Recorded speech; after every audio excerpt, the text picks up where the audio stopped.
All right, here we are, Saturday. On Twitch, live in our studio.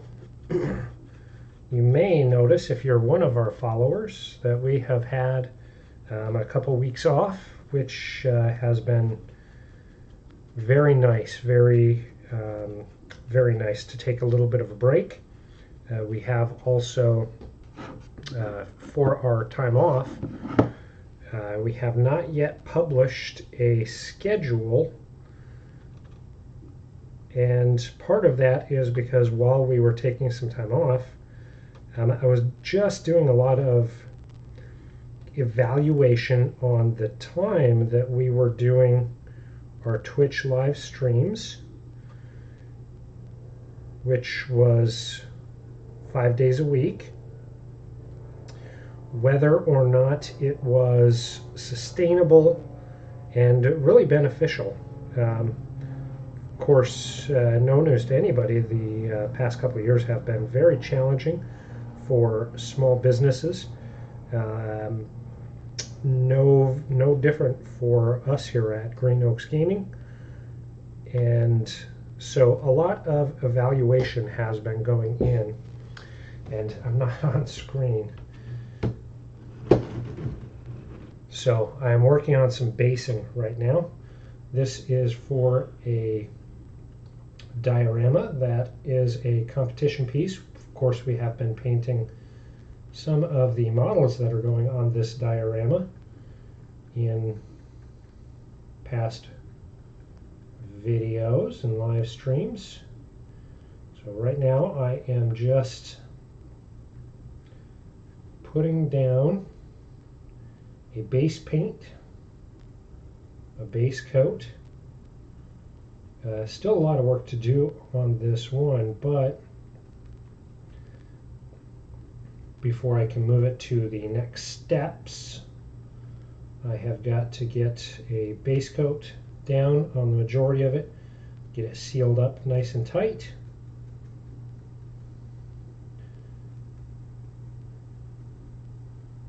And that way we can continue building it. Got a little stray hair there.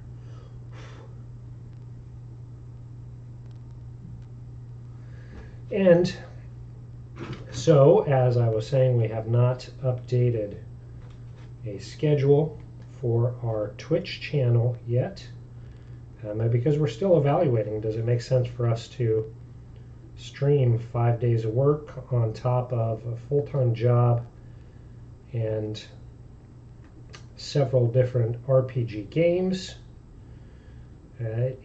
Is there really an upside and a benefit? Of course, we love doing content creation, reaching out and building up a community, but there's only so much time in the day and in our lives. So still to be decided, but we are excited, of course, to be streaming today. Just doing some in the studio painting. I've got a few things that I want to work on today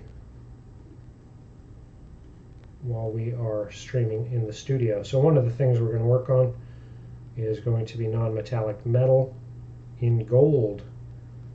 We've got a couple of miniatures that are ready for that. We're also going to be working on freehand, and I'll walk you through some of the aspects that I use for decorating. Some freehand painting for miniatures. So that's kind of what I got in store. I had to get this base coat done though. I want to get this ready for the next stage this evening. I am hoping to be able to go through and get some of the other aspects of this display base done, because it does still have a lot of work to do.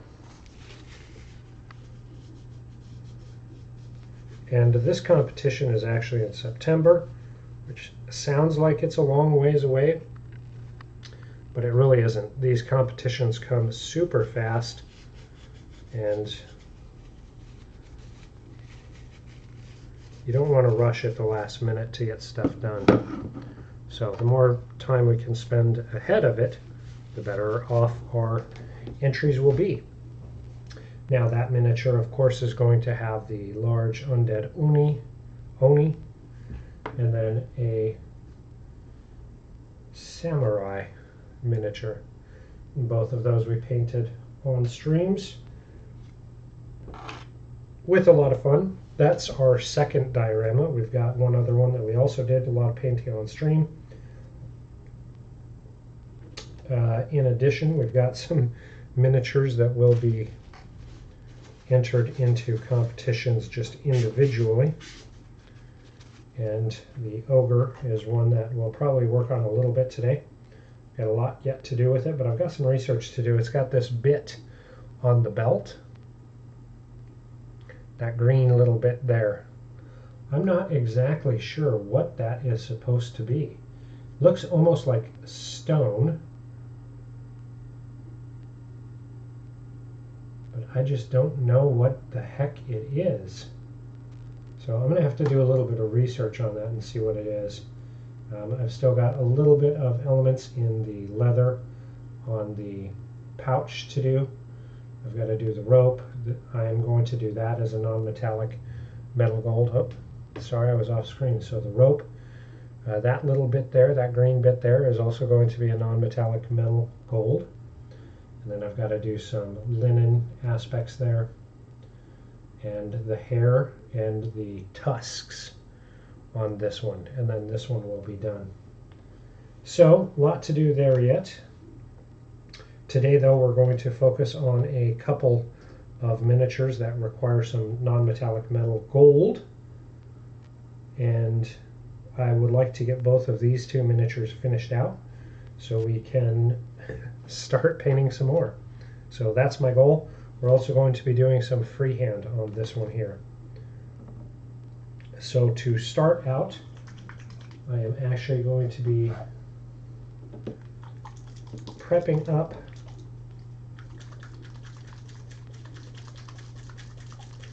a little bit of paint, and I'm also going to be doing some research. So I have not started this yet, but I am just going to be Googling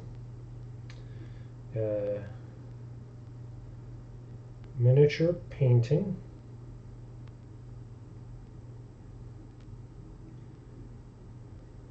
fabric decoration, and I'm going to go into images excuse me, and to see if anything catches my eye. Doesn't look like it. Let's try miniature painting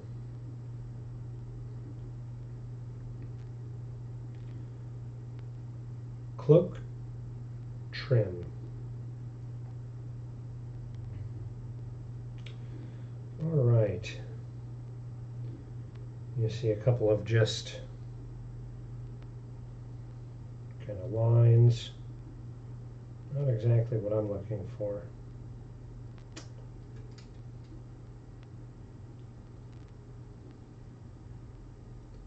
Yeah, not exactly what I'm looking for. So that's okay. Here's what I'm thinking is we're just going to do it all ourselves. Make it nice and fancy. And do it all ourselves.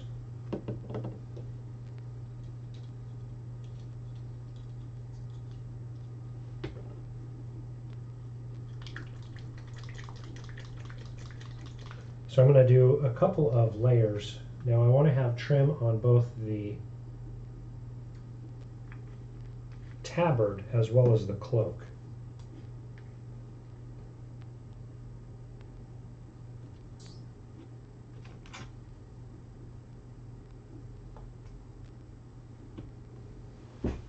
And to do that, I am actually going to use some of the same colors. So give me just a moment and we will show what we're using. For both, I'll use Shadow Stone and Rainy Gray. And we will be using that on both. I'm going to grab a size 1 brush. I'm going to start with the Shadowed Stone.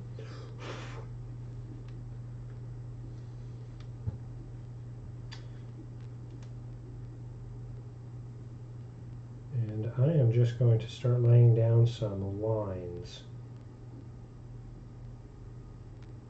on this cloak. Nice and thin.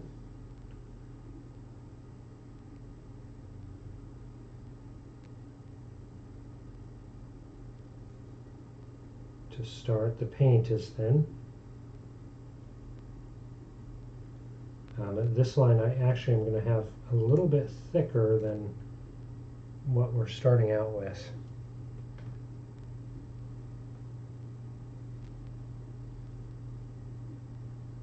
Of course, some of the challenges are in the sculpture. It does have a lot of dynamic movement to it.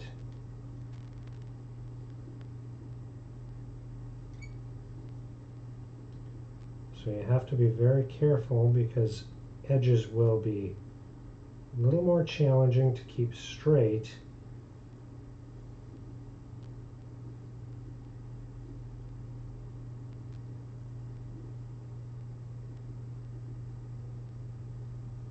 And when you're getting in those peaks and valleys of that fabric, your brush is naturally going to attempt to bend with them.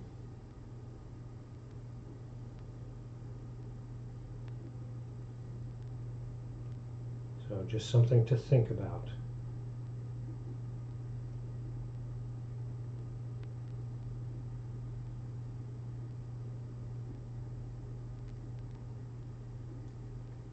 Which is why sometimes some of the details that you see on miniatures for some of this freehand painting, you really have to give the artists credit because it is very, very challenging to do.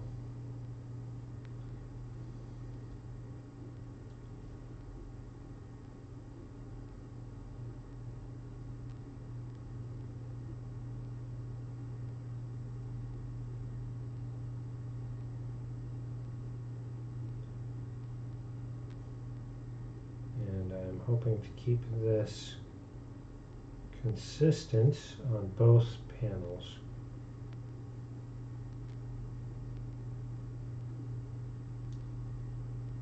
That show.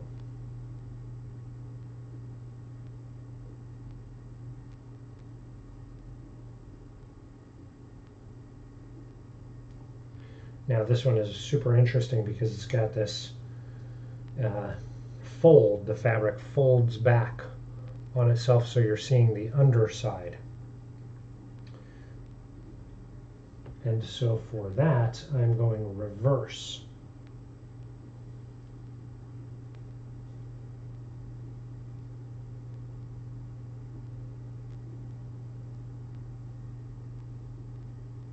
So I'm going to start out with my lighter color, which we will be highlighting 2 in this gray.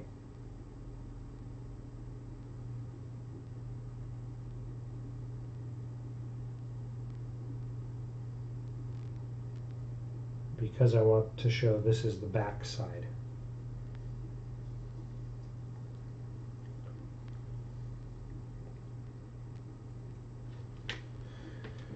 And we'll give that a moment to make sure it gets nice and dry. This aspect here is going to have a lot of layering. I was going to start my non-metallic metal, but instead I'm going to do the decorative elements of the cloak instead.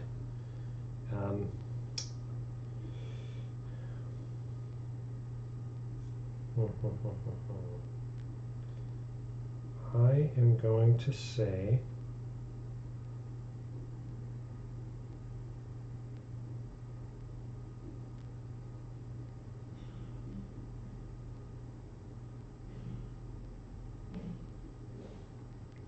going to start with the same color. Now the biggest difference is this is not going to have near the decoration that the tabard has. So this is just a cloak. Now this is, I decided to paint these figures, I've got a couple of these figures as kind of high elves. I get really in a, I don't want to say a bad habit, but in a habit of painting all of my elves as woodland creatures, right? So lots of browns and greens, and I decided this one here I am going to paint as a high elf with more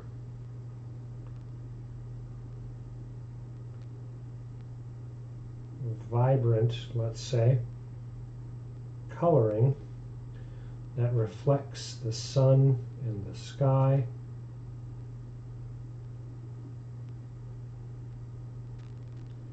Less about the woods and the woodlands. They are not going to be trying to hide in the forests.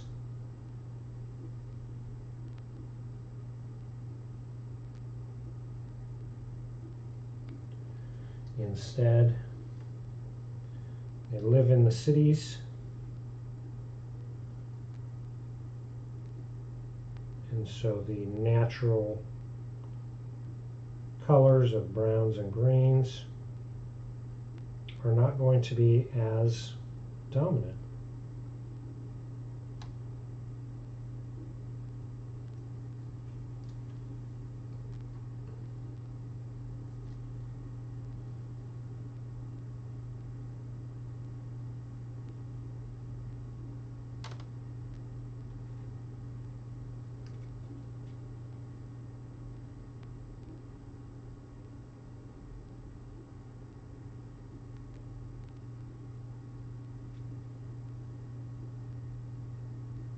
And this decorative element is going to be a little bit more difficult to see on the blue to start, but that is okay.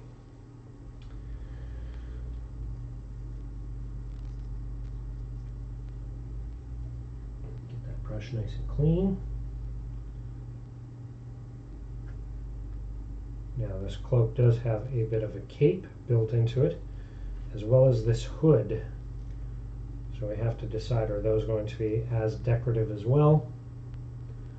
And I didn't find a great pattern that I was like really in love with that I wanted to emulate.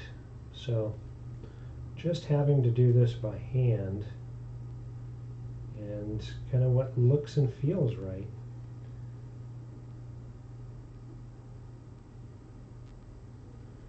So I do like the thought of the decorative elements coming up into the hood.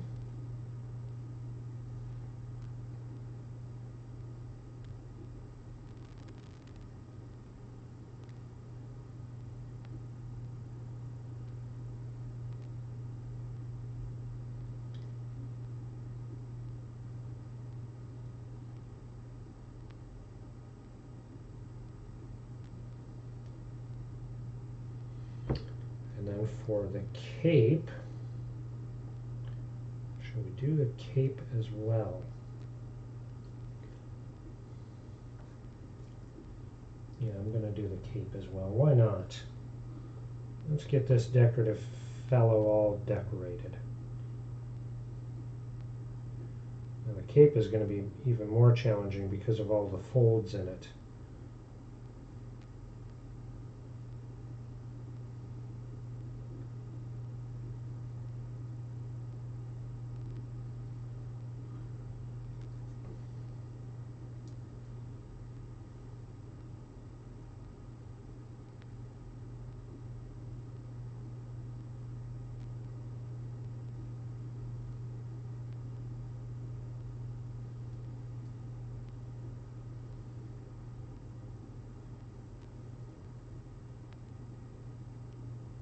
Trying to decide where it kind of disappears.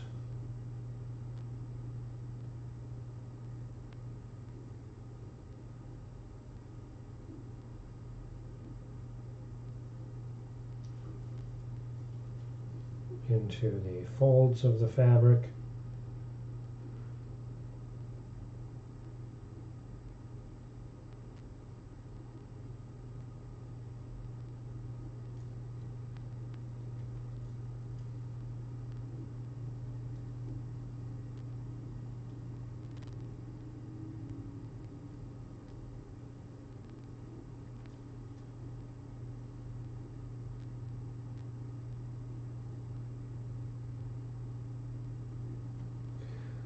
There we go. And because we're doing so much, it actually gave us plenty of time to let that first coat on the yellow dry. Now I'm going to go back through and touch it up, just make sure it's nice and opaque. Try to get it as smooth as possible and consistent in its tone.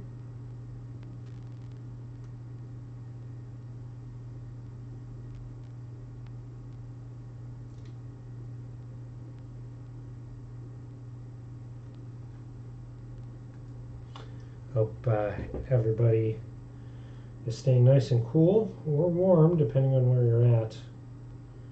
Here in Texas, it has been sweltering hot. So, starting to get a little bit of rain. It has helped a little bit on those temperatures. Not a ton, but a little bit. And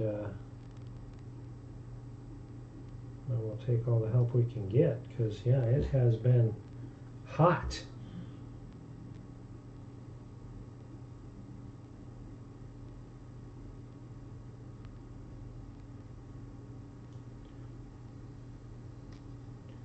So this color, these grays, are a little bit different from what I did with the non-metallic metal bits that I did, the belt buckle and everything. Otherwise I could have done this at the same time, but I wanted a little bit different tone. So these grays, well, the rainy gray is a little, I mean, it's definitely lighter and it's got a little bit more blue to it. The dungeon gray has a little bit more like browns to it.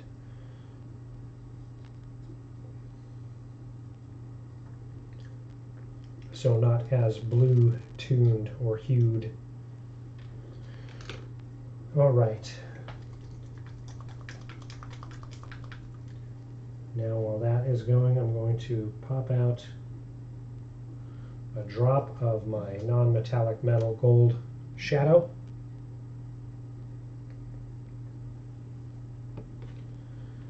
And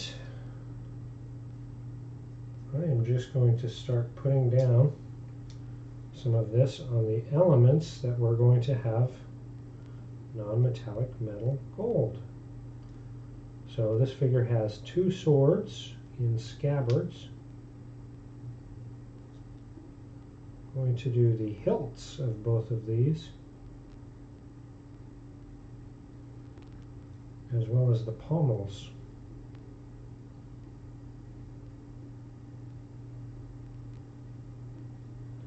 Now I thought about doing the pommels as like jewels or gemmed, but I actually decided against it. Just because I wanted to, again, move away a little bit from natural environment. And even though you could argue that gems have been, you know, worked over by gem cut pardon me, by gem cutters or what have you, they're still kind of a little more natural compared to, well, maybe not compared to gold, because of course it comes from nature as well, but I think there's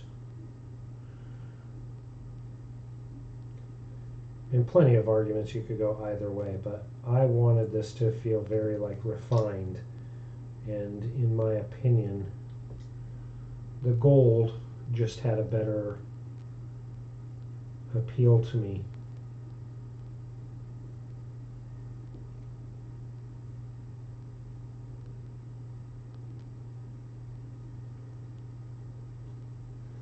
And then this decorative bit on the back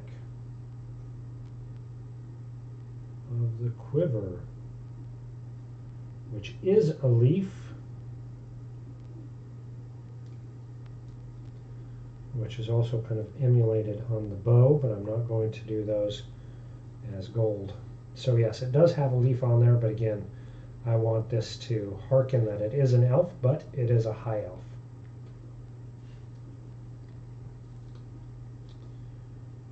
So there's our start. Base coats on those elements done. Let's move to Jolie the scribe.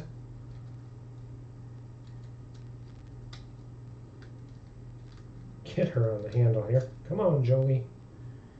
All right, now we've got a lot of bits and bobs to do on Jolie yet. As much as I love this sculpt, it's got so many bits and bobs that it at times really frustrates me because there's so much to do.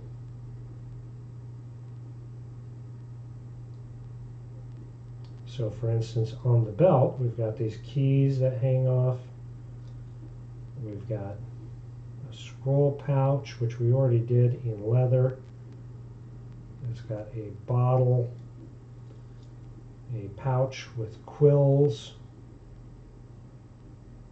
and just a lot going on this miniature. And it can be very overwhelming when you've got so many different elements to paint.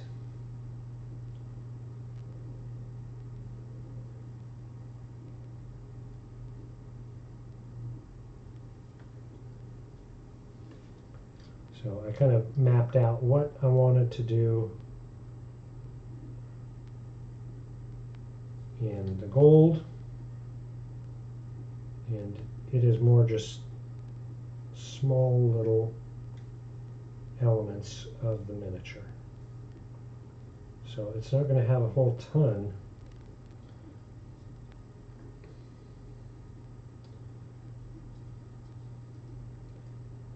of the gold, just little hints.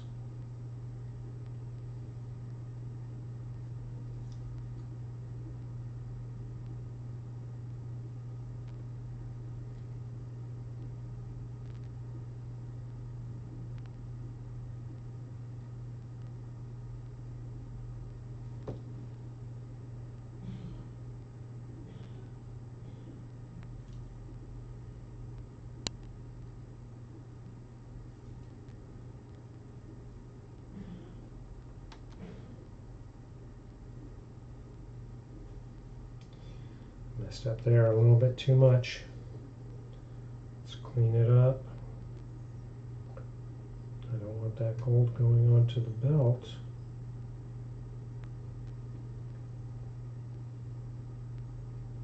There we go.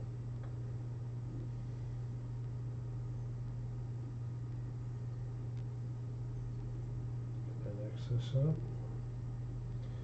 There we go.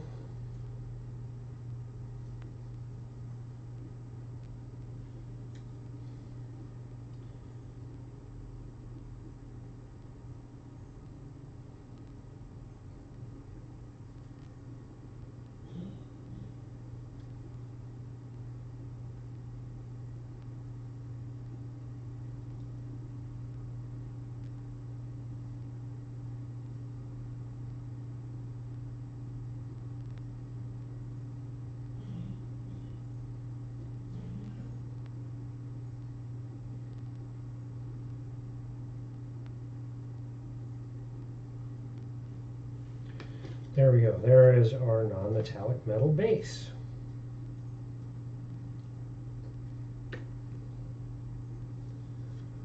And of course we want to let that dry nice.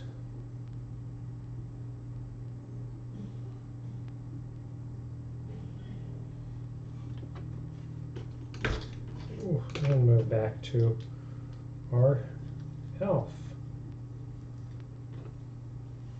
So we've got the light on the underside, the dark on the upper side. What I want to do now is do a blend of the two.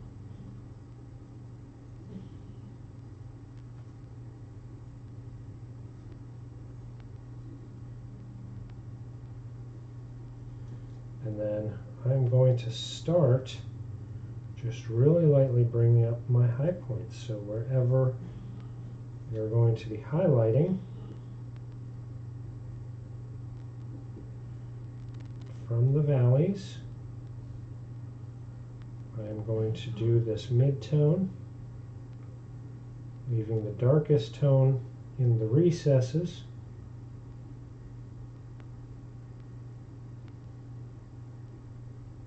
And because this is going to be multi-layered, I'm not too worried about perfection. So I'm not having super smooth blends.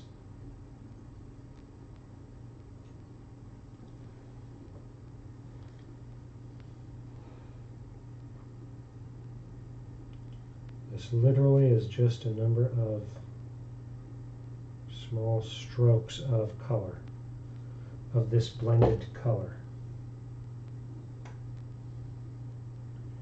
And then likewise on the cloak, I'm going to do the same, bringing this up from the deepest areas to the highest points, leaving that darker gray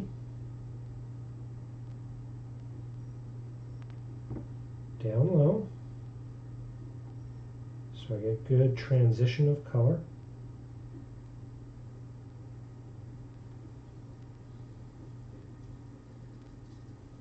For some reason I've got a white dot there. Ah, that's just a little bit of dust. I was worried I had a splatter.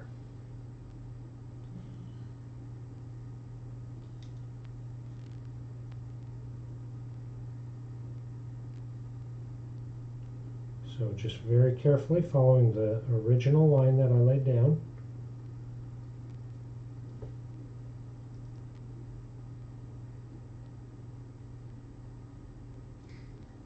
And highlighting up.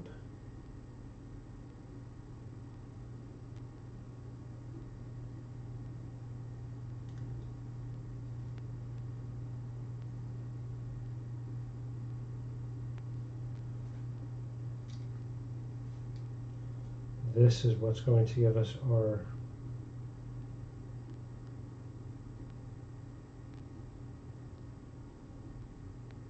depth to the naked eye.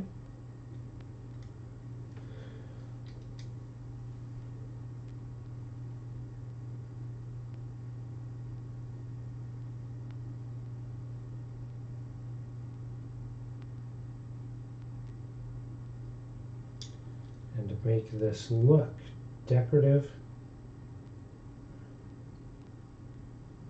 and purposeful,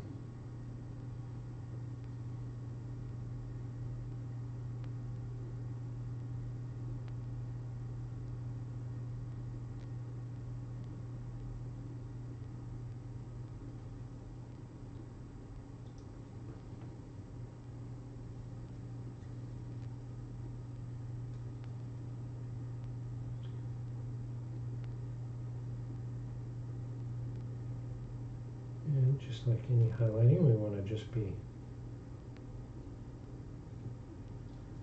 very cognizant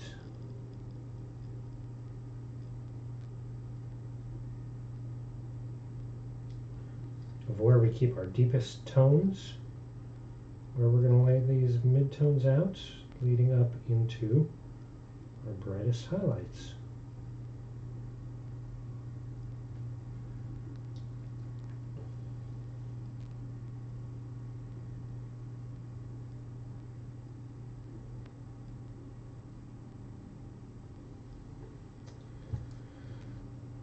And that will start getting us, let me get my brush cleaned here and we'll get it on screen.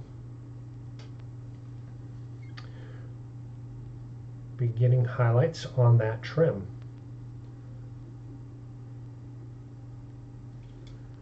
Now inversely, for that lower aspect, or the back side of the fabric, remember we're doing reverse.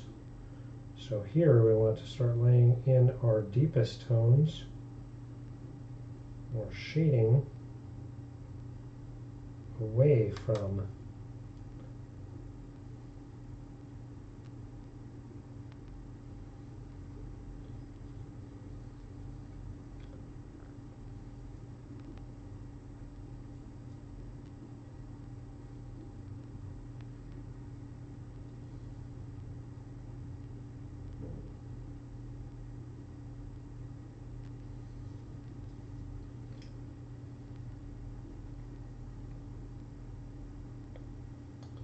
Now I'm going to go back through with that thinned down non-metallic metal golden base and just touch up, make sure I've got good opaque coverage on all my little bits.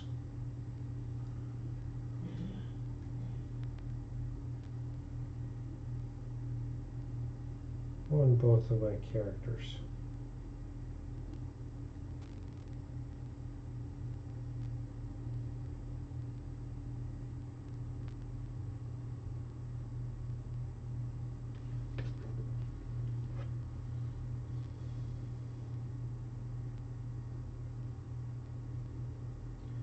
No, I didn't put Choli on the handle because these are such small little bits, it's only going to take me a second. And we're going to get right back into our decorative elements on the elf.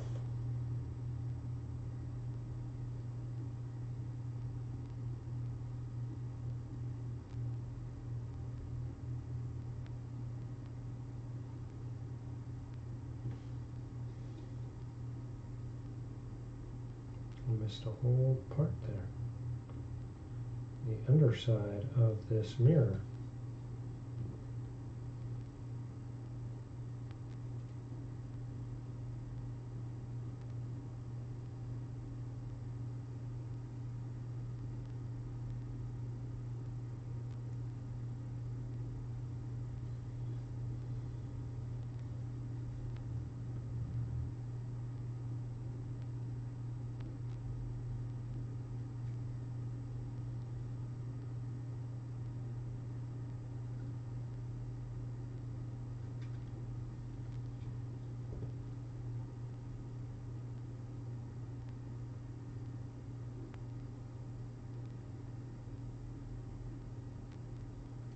I thought about doing like some of this filigree stuff on the book in gold, but I'm not going to because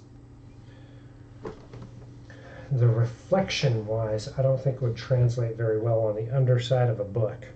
So I'm going to avoid doing the gold there. When we go to do the mirror like we did the goggles on this, we'll probably do that as like non-metallic metals, just like a steel color. All right, on to our last aspect. So I'm not going to do the rainy gray direct yet. What I'm doing is mixing another layer of 50% of that with the mid-tone that we mixed.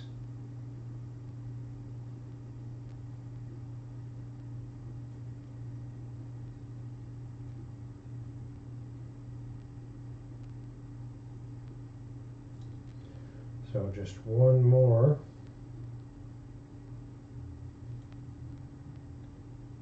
tone before we get into the true highlight.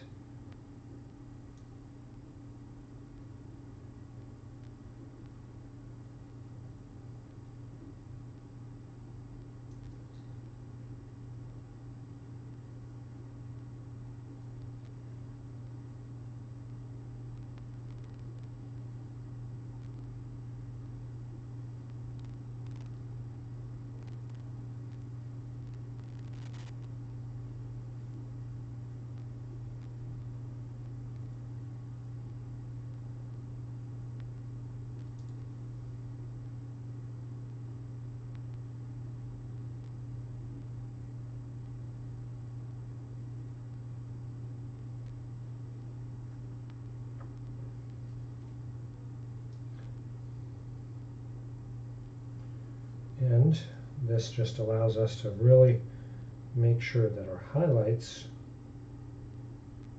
are really going to pop.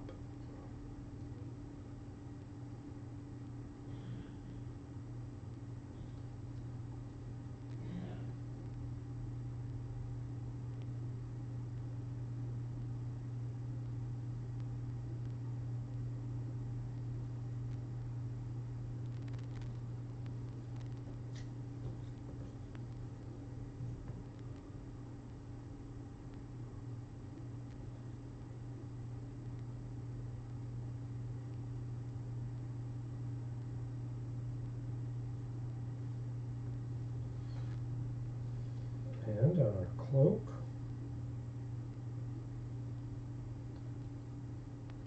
or I'm sorry, the tabard,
and then lastly, our brightest highlight, which is only going to go on the absolute highest points that we want to call attention to.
Alrighty, there is our gray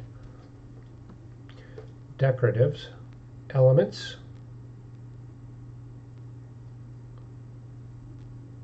on the cloak and the tabard, but we're not done yet. We're going to add in some more decorative elements onto that tabard because I'm a glutton for punishment. However, I'm going to take a quick pause and update my drink.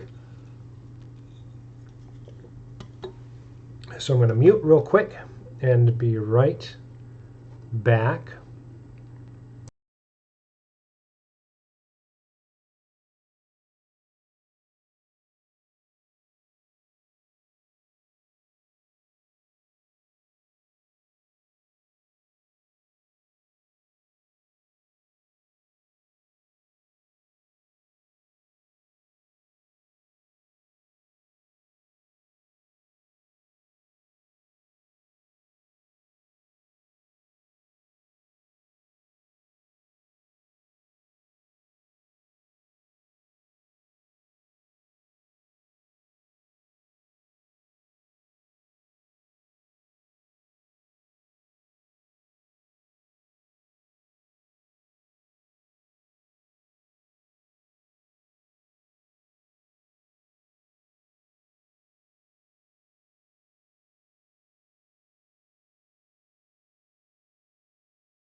Alrighty.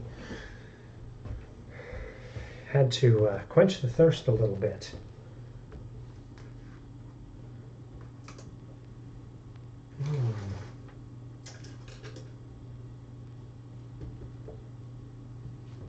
Alright, so I'm going to get a different size of brush. I'm moving to a size 0 here.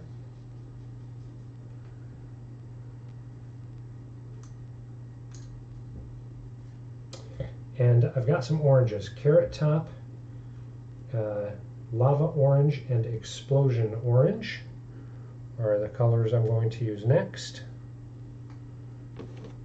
I'm going to start, of course, with the Carrot Top, the darkest. You always want to start dark to light. I do anyhow, maybe you don't.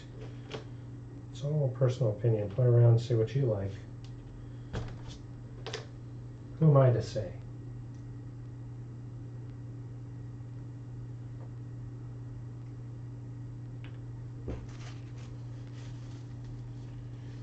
Oh, overzealous. There.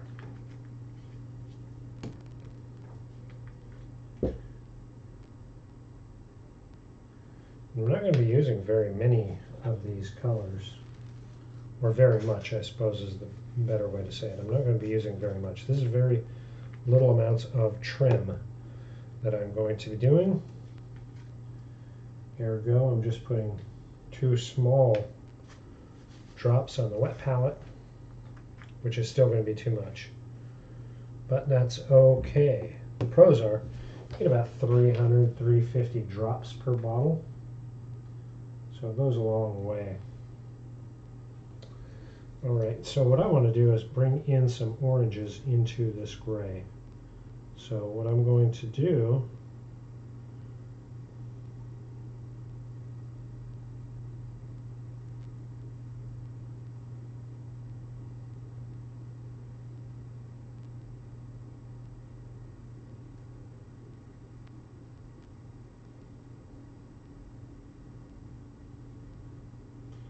attempt to do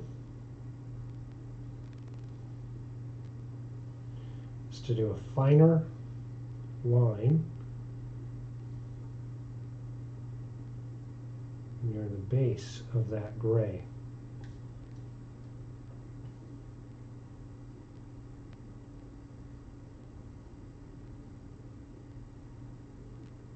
So I want that gray to show above and below this orange.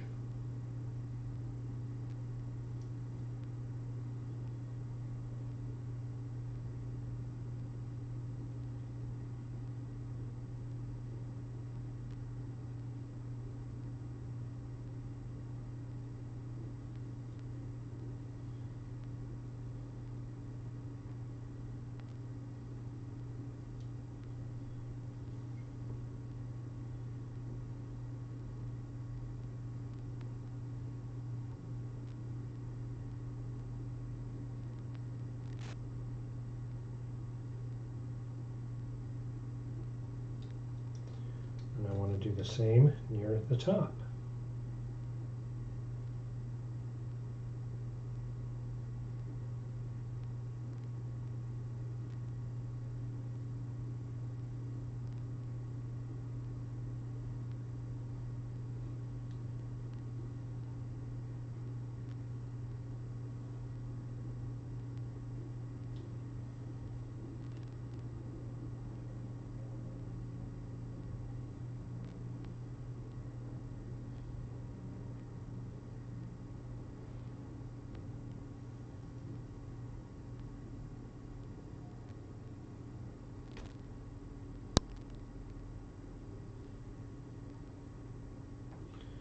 I'm not getting the top quite as well as I wanted. It's going right on the gray, right on the line.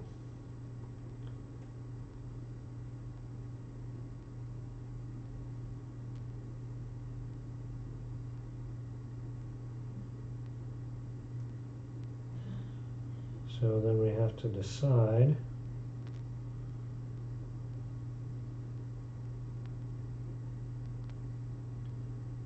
is that okay? Do we need to widen up that orange on the base? so that it goes to the line? Or can we live with it?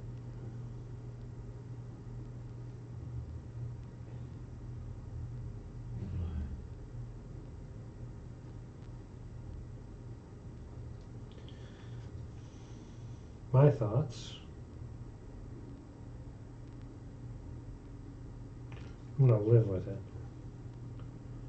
This is not for competition or anything. All this does is make that a little bit more noticeable on that line. We're going to highlight that. You can see I did not do that on that inner part because, just like the other aspect, I'm going to start lighter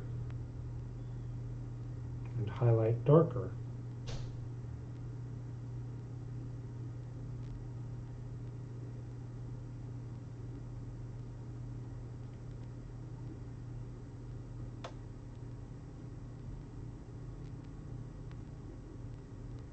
You better get a drink. Oh, there's Alexa telling me what to do. Alright, now this one I'm not going to do, because these lines are so fine, I'm not going to do those blended midtones. I am going right from one color to the next.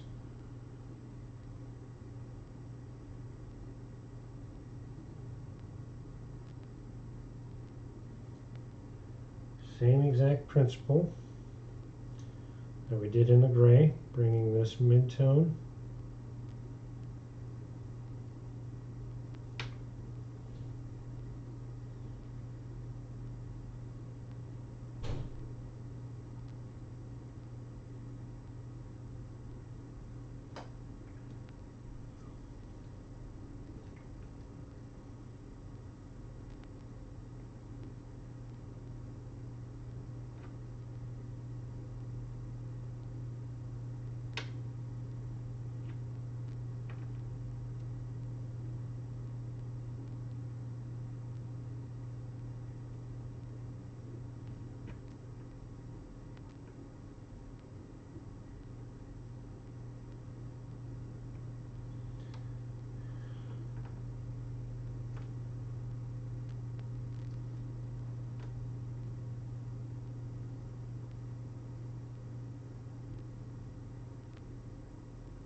And reverse on the underside.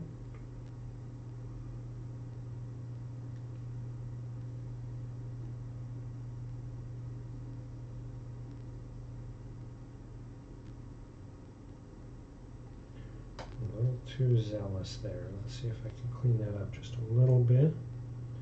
Some water.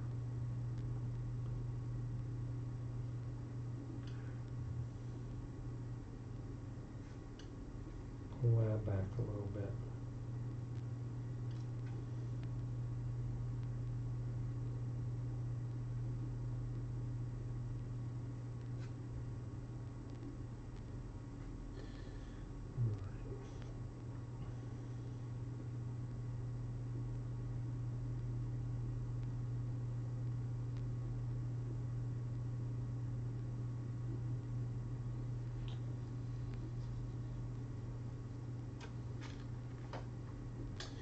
And then into our brightest tone, which we've already gotten the underside done on the brightest tone.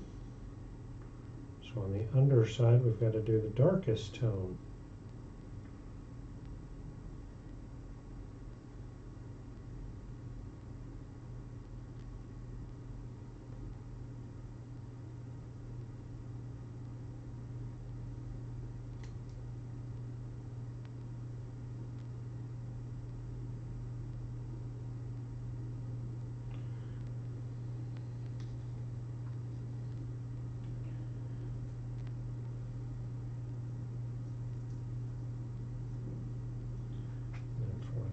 side the darkest tone.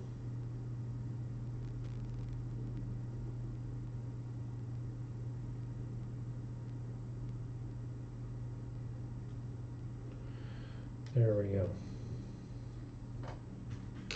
So we have tied the cloak and the tabard together with the gray trim, and then we additionally decorated that tabard up with the orange elements.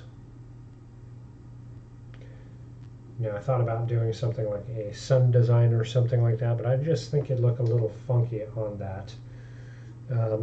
And again, this is not for a competition or anything. This is just a miniature that most likely will be used as an NPC at some point in my games. So spent way too much time just on one aspect of it. So let's move on to our gold.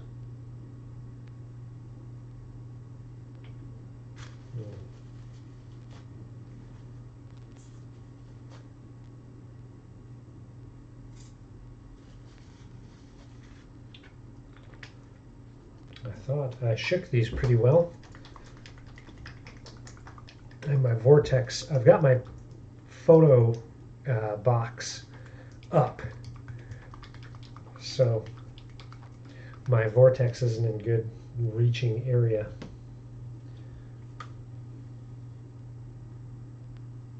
All right, now I'm still sticking with that small size 0 brush.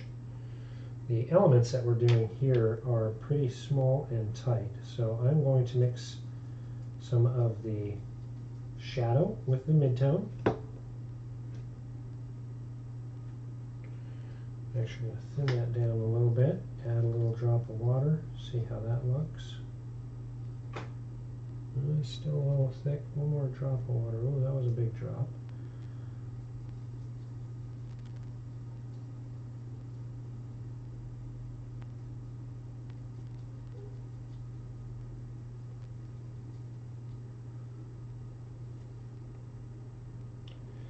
All right. Now we are just doing some highlighting on the non-metallic metal gold.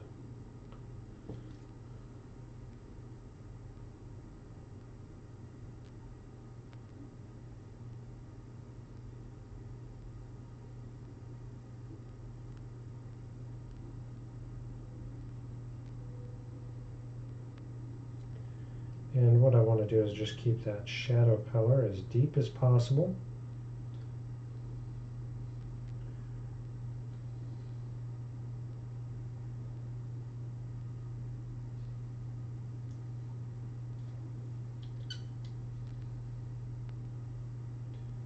This is always a bear because you have to think about how the light is going to reflect up, right?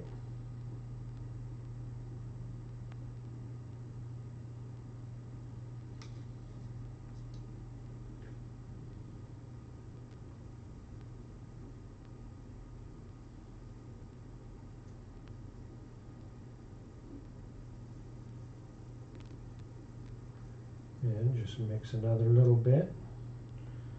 Sometimes it can be a little too like stark, so you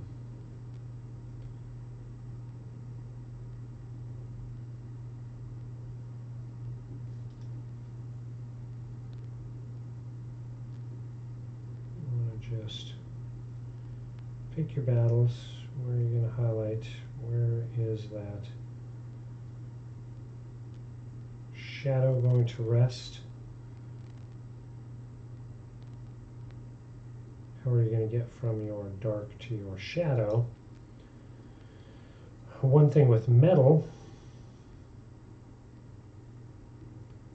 it generally is more extreme in transition.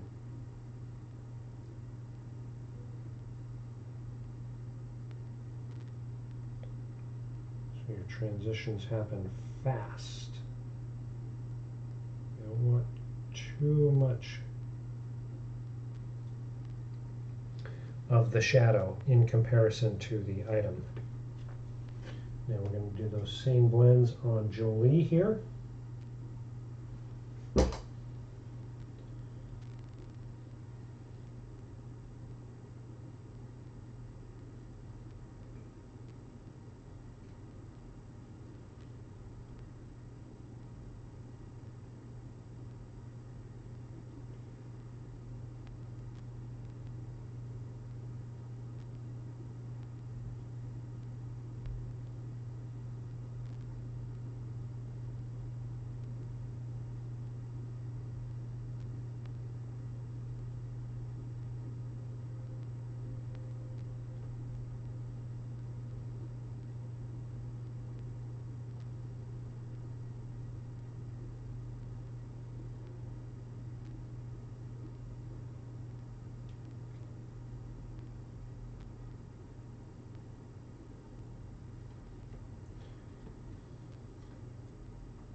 And again, lucky we don't have a whole ton of golden bits, but the golden bits that we do have on Jolie are pretty minute. So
bit of a challenge there on those keys.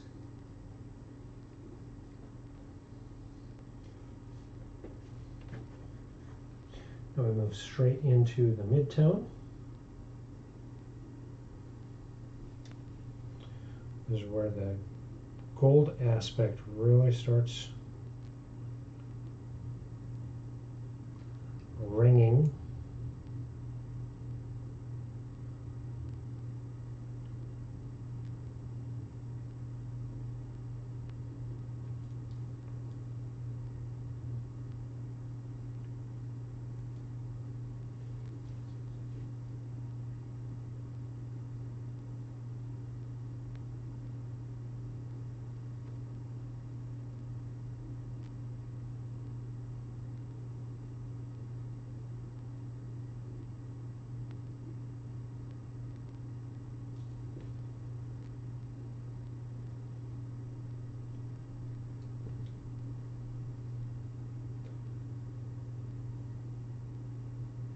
Go up and clean out my sides a little bit.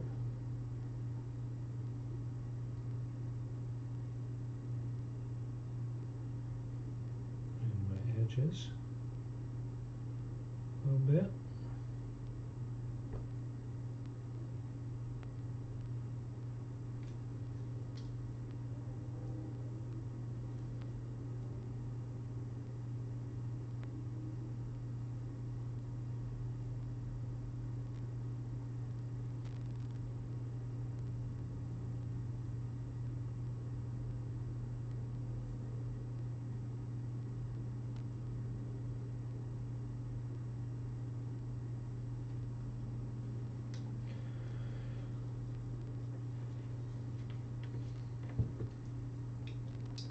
It's a pain to switch back and forth, but it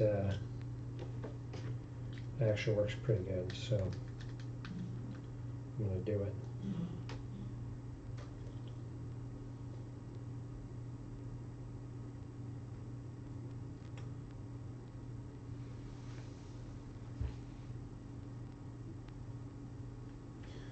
Actually, well, let me get this gold done. I'm getting sidetracked thinking about that bottle on her back belt. It's one of the challenges with so many little bits that, for me, anyhow, that I struggle with, is what am I going to paint it? And I think I've got that orange on the palette. Can I do that potion as something orange? Since I'm kind of already there with the paint on my palette, can I utilize that?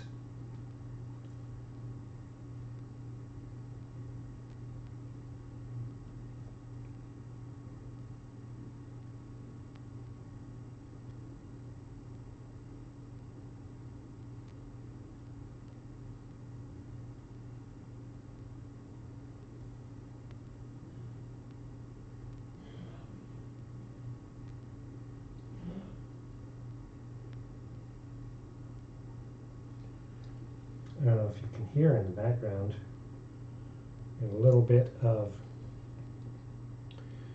coughing.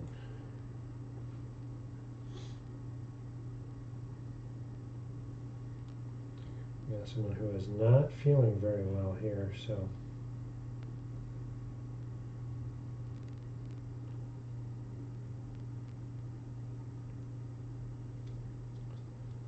may actually, after we get this non-metallic metal done, I'm probably going to just log on out and go make sure everybody's feeling good. See if I can do anything to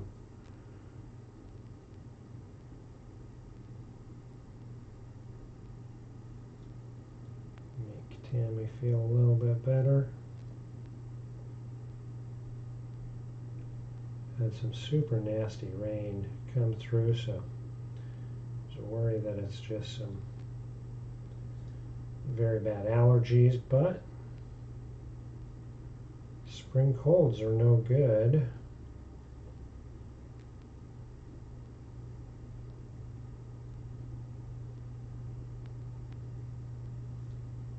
And of course you got to be mindful of things like COVID, so I'm waiting on results for that.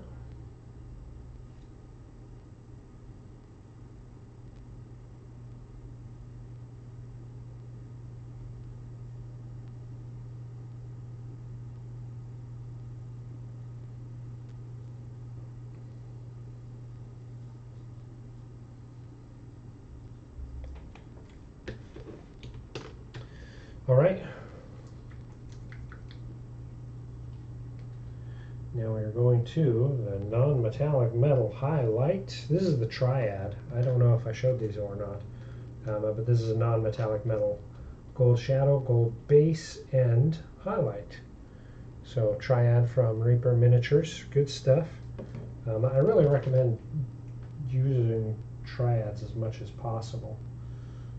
They're already formulated to work together, so really good stuff. I'm doing a quick blend of the two, the base and the highlight, which you don't always have to do. Remember, sometimes that quick transition is key. Quick transition can be key.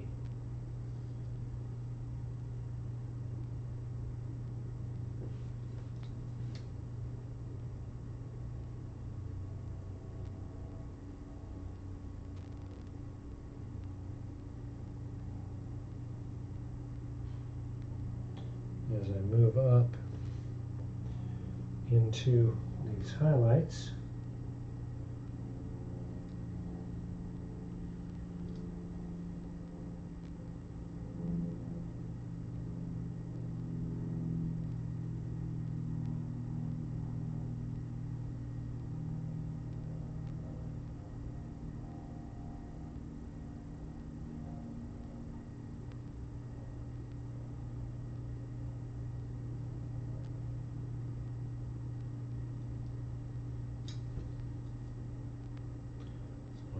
sure of that.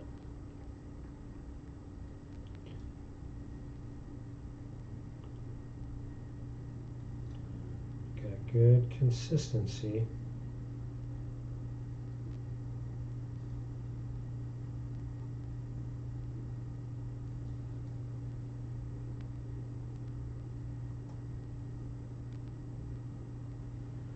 In my tones.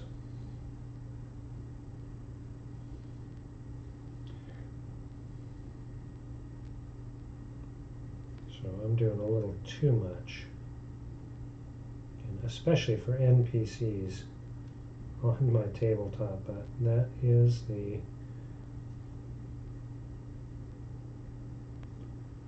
perfectionist in me trying to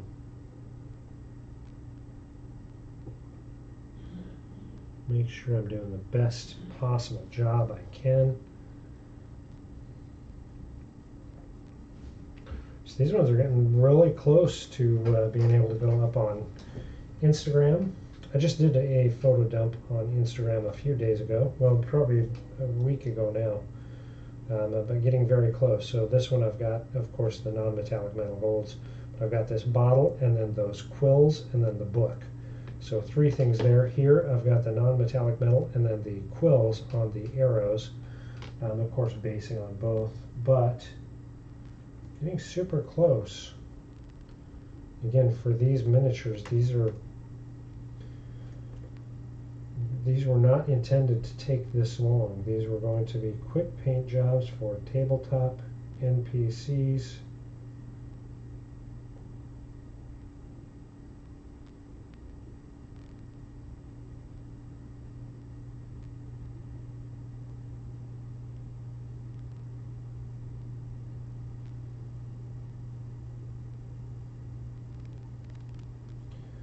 And I did not do a good job of sticking with what I told myself I was going to do.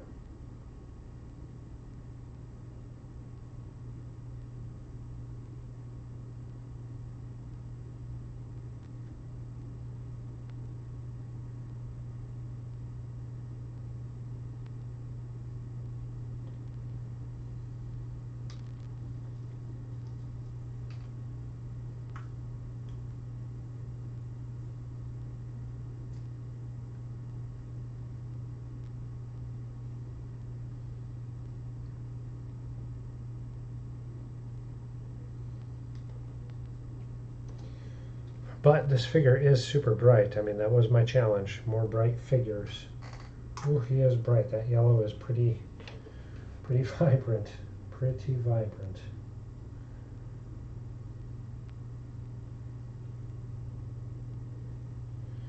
All right, last little highlights here.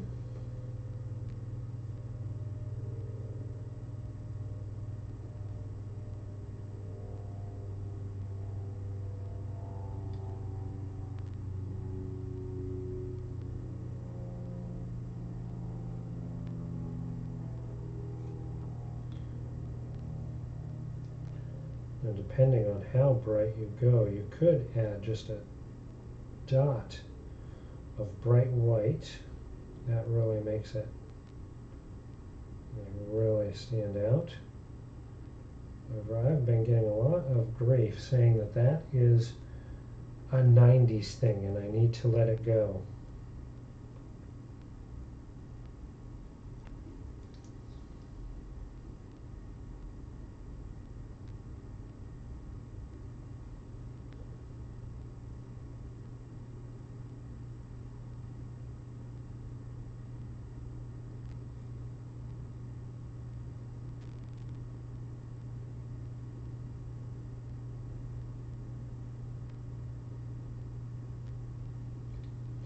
Of course, that's up to you as well. If you want to do it, do it. I am a big believer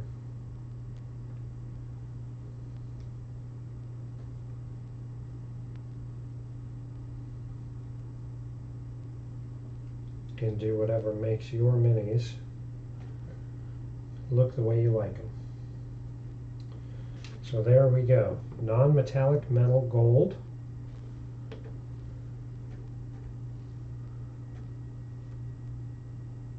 on her belt buckle, the little trim piece of the belt, the frame of the mirror, and of course the keys, and then we've got this one. We've just got to add our last highlights, and we'll have done non-metallic metal gold as well as some hand-painted trim. Let's do these last highlights, and we'll call it a week. Who knows? Maybe we'll log on again later, but it's hard to say. It has been very nice to relax with a book or a movie, and yeah, just relax.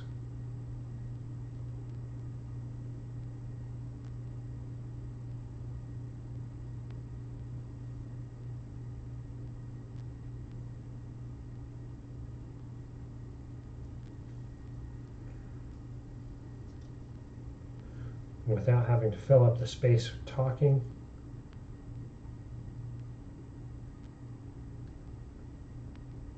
And just be. Sometimes it's nice to just be.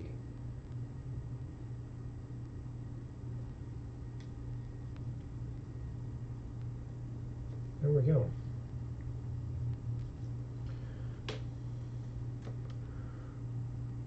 We've added some great detailing work onto the miniature, some good contrasting colors and complementary colors to tie the miniatures, or the miniature, a little more together, give it some vibrancy, some variation, tie in some different colors, do that non-metallic metal gold on his short sword or dagger and broadsword.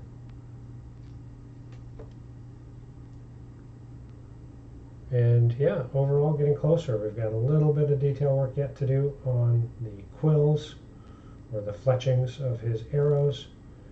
And then of course the base, her, we have to do the quills, the bottle, and the book, and then we're all done. So I hope the triads that we showed you made sense and gave you some creative ideas on how to use them, on what I use, on opportunities for blending. And just so you can see kind of my palette, we'll go through real quick. Move our Demon Queen. You can see my darkest gray, my lightest gray, and then blended together. And then this is actually those two blended together. So multiple tiers. On my oranges, you can see I did not blend those. I just used them as they are because they were such small, minute details I didn't need to. And then my non-metallic metal golds, of course this started and then I blended into it. So blended all the way up to my highest highlight. And I didn't go like in a pattern like this. I move things around. So you can see this blend here is a combination of this and that. This blend here is a combination of those two. So kind of all over the board, all over the palette. I just do it to where it's comfortable and makes sense to me, and to where I can really utilize as much space as on my palette as I can. But I hope you enjoyed it. I hope it was fun and different and relaxing more than anything. Anything else that you need, don't hesitate. Leave us a comment, let us know, and we'll definitely review them. A lot to still do as we kind of start thinking about how we're moving forward in the future. Until then, I am keeping my Saturday noons, so we'll see you next week. Have a fantastic week.